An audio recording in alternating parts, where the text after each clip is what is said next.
qui est intéressant, c'est que là, sur la première expérience, en gros, c'est l'importation de ce qui marche très très bien au Canada, en France, avec des complexités légales, j'ai Oui. envie de dire, qui sont pas du tout les mêmes au Canada. Qui sont pas, oui, le Canada et US, quand on est sur un produit de data, donc récolte de données personnelles, non pas sensibles, là on parlera de données personnelles Oui, oui, sensibles oui, avec ce qu'on fait aujourd'hui, tout à fait.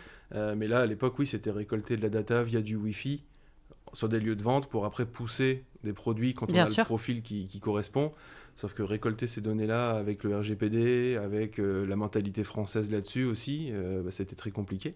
Donc c'est pas ça qui a fait tenir la boîte à cette époque-là. Et je dis le reste des services, notamment on a implanté ça sur l'île. Hein, donc Mm. sur l'île, te dire, je sais plus combien, à l'époque je crois qu'il y avait plus de 100 agences web qui faisaient à peu près la même chose que nous sur les produits classiques. D'accord. C'est pas vers là où je voulais me diriger. Et il était convaincu que toutes les grosses boîtes ont des problèmes, mais des problèmes qui peuvent être résolus par la techno, et elles n'ont pas le temps de résoudre leurs propres problèmes, ils s'interrogent plutôt sur le problème de leurs clients.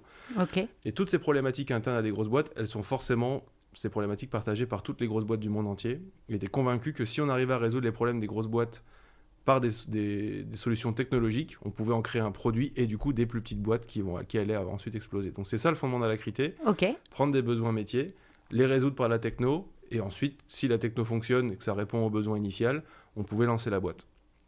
Avec l'avènement de l'IA aujourd'hui, l'IA notamment générative, on peut faire dire n'importe quoi avec la voix de n'importe qui, sous réserve qu'on ait quelques secondes de la voix qu'on veut imiter. C'est devenu très facile, c'est devenu gratuit, Bah ouais. et maintenant c'est quasiment impossible à détecter l'oreille nue pour les meilleurs algos.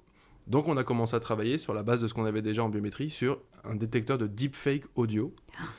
Et donc ça c'est le deuxième produit. Donc en plus de reconnaître qui parle, maintenant est-ce que la voix que j'entends est celle d'un être humain unique ou est-ce que la voix était générée ou modifiée par IA ?